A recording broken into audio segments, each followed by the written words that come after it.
Hello everyone, and welcome to this presentation about why to study GCSE languages here at Haysfield Girls' School.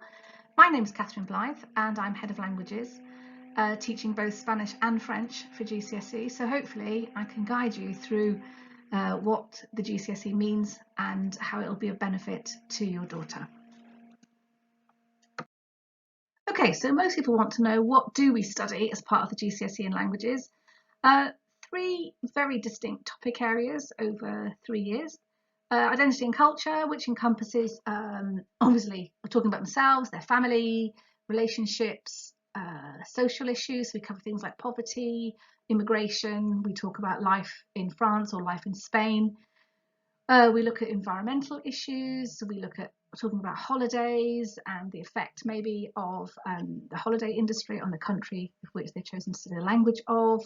We look at talking about schools, and as part of that we discuss what we like and dislike about education here, comparing it to what it would be like if you were living in Spain or France and what your school day would be like there. And finally we talk about employment, and as part of that we look about the importance of learning a language and how that will help them in the future with regards to taking up a job. More importantly to me, though, as a language teacher, are the transferable skills that we cover. And certainly we cover translations, very important these days. So whatever job they go into in the future, they'll have to do some work, possibly, now that we're with Brexit, have to help somebody in the office with some basic French or with some basic Spanish. We do proper speaking.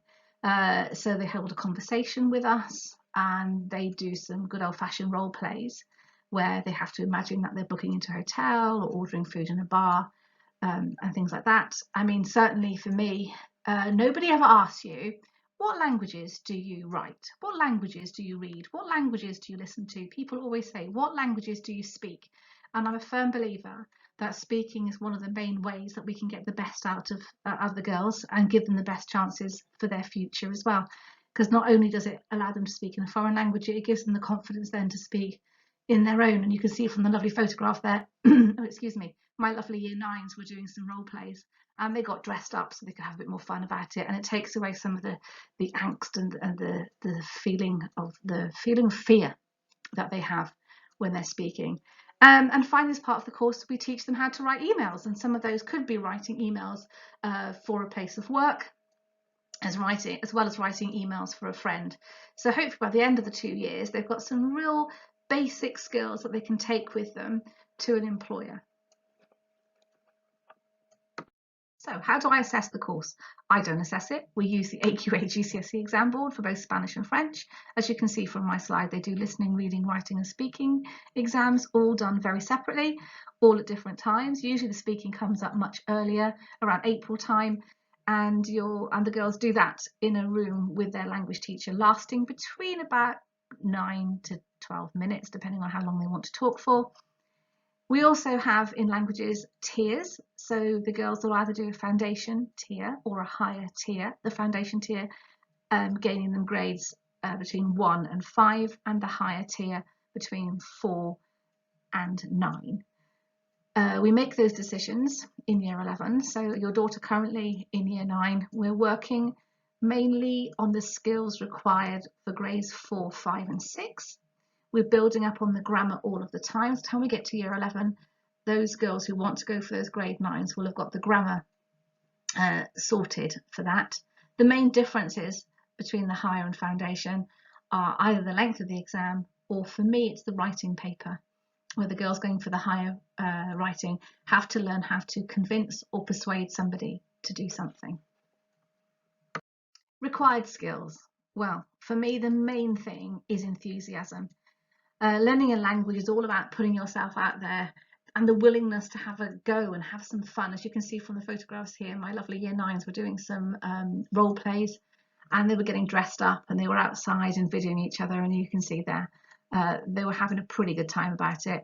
I think curiosity is quite important, in so much as it's really nice to have girls in the class who ask you questions about the culture maybe, or some of them begin to ask you, oh, why do we use that word in English? Why has it changed meaning? You know, so why is serviette in French means towel, but why in English, when we've taken it, does it mean a napkin for your lap? Why has that happened?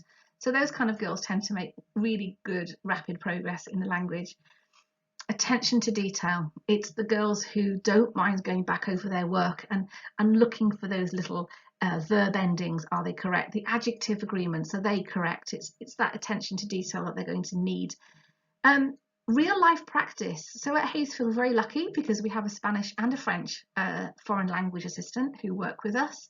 They're with us for about 8 months, and they're there just to do speaking and to do some cultural awareness really with the students.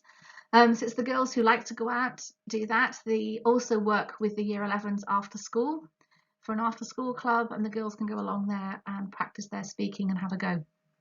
So that's the most important thing for me, really, the girls who don't mind just jumping in and embracing what it is to learn a language. Because as you know, as parents, language lessons and language classes are very different to other classes. And I think it's a nice, refreshing change to their day, really. This is the question I get asked the most by girls. Why should I do a language? They're in year 9, they've started the GCSE, they're realising it's hard, they're realising it's not just the topics and the vocabulary, but it's also adapting those to the skills. It's very different in a lesson when we're doing a listening, for example, than it is when they're doing a writing. And I think some of the girls are beginning to find it a little bit hard. However, there are many reasons as to why they should choose a language at GCSE. First of all, in my mind, is the culture. You know, if you don't learn about other cultures, it's hard to even appreciate your own. And if we're studying Spanish and French, it's not just about Spain and France, it's about South America, it's about people who speak French in Africa, Quebec, etc., etc. And we bring that into our classroom, and I think it helps make the girls more rounded for when they're applying for university, or more rounded when they're applying for a job. Increase your vocabulary improvement. Yes, not just in Spanish or French, but also in English. I know in a language classroom, we're always saying to the girls, okay, that looks like an English word. So you might have the word contento in Spanish, for example, or content in French. And I'm saying to them, so what English word is that? And they go, well, content. I said, what else does that mean? And they go, well, happy. And it allows you then to explore vocabulary in English to try and help their English vocabulary at the same time. Boosting confidence, as you could see from my previous slide, the girls doing their role plays, dressing up, videoing each other, all of those skills we have in a language classroom on a regular basis. It's really important for them to be able to present, to be able to do things, not mind being recorded, because that's good for a university course. That's good for employers to see somebody who doesn't mind standing up and having a go. And not all girls are like me and like talking, you know, but all of them have a chance to shine in a language lesson. Global employment, I think Brexit hit us hard in languages. However, looking at it now, standing back, we're going to need more translators, we're going to need more interpreters, we're going to need, or businesses rather, are going to need people who can do basic language skills, because we can't just rely on Europe to help us out with those things. Increasing brain power, we've all probably read that if you learn a language, you're less likely to have dementia or Alzheimer's. It doesn't just help them in languages, the brain power and the connections in their brain helps all of the subjects as well. Art, music, literature, films and native language. We will watch films. We do talk about literature. We do look at art. We do music as part of the GCSE course. And if you can appreciate it, when it hasn't been translated, when it hasn't been dubbed, it is a really different experience for them. And I think for most students who've never ever watched a film in a foreign language and dealt with subtitles, etc., etc., it's a real life experience for them, and you learn so much from the film. Make your travel more enjoyable. I know, I think I drive everybody in my house mad. If we're going to go abroad, I'm always, well, I must learn some language first. I can't imagine getting off an aeroplane and not actually saying hello and asking for something in the language of the country. And then finally, the secret of the languages department is to use it as a tool for secret communication. So if you've got another language and you're sitting next to somebody, it's quite nice to switch into another language and to say something. You know, we're girls, we like to gossip about people. It's quite nice to say that. Or quite often I'll be sitting in a restaurant and somebody be speaking Spanish or French, and I can earwig on their conversations. So it goes from global right the way down to a personal reason as to why to choose Spanish or French as a GCSE. Future pathways. Languages open doors to many different careers. I don't think there's any career that wouldn't see languages or a language skill as being useful. So on the little diagram in front of you now, you've got law, music, sports, journalism, business, teaching. It's endless. Universities love languages. In fact, there are some universities out there who won't even take you unless you've got a language at GCSE, and that can be from grade 4 upwards. Languages are also another lovely thing to do at university, to put with another subject. So a number of students this year from our A-level classes are going on to do criminology with Spanish, or English literature with French literature, or business and Mandarin, things like that. So it's a useful subject to have to go alongside other subjects. So what can we do to make your learning languages even more fun, not just in the classroom but elsewhere? Every year, well, up until lockdown obviously, we've offered exchanges to Spain and France. The French exchange runs in year 10, and the girls go out to Montpellier for a week, 10 days in November, which is lovely because the weather's still warm out there, and then the French students come back and live with them in about March time.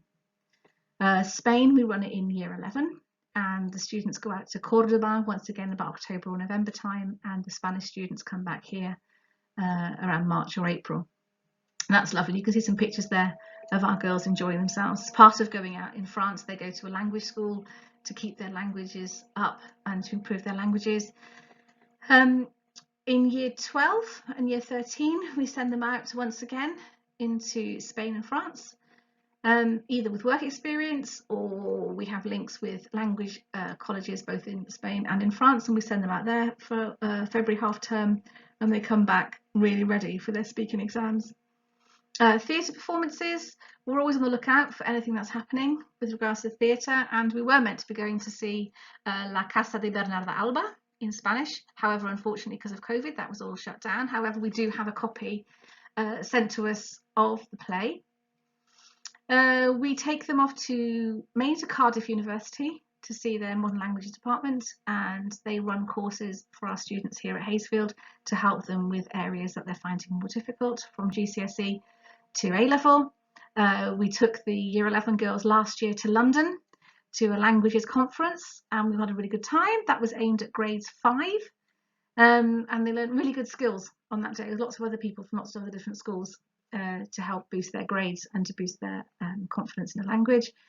And finally, we have foreign language assistants, and the girls will have met these. So this year we've had Christian and Emma, and they've been working with us and taking girls out in small groups to help improve their speaking and also to give them some more cultural knowledge. So we have plenty of things going on in languages to keep them entertained, not just in the classroom, but also opportunities outside.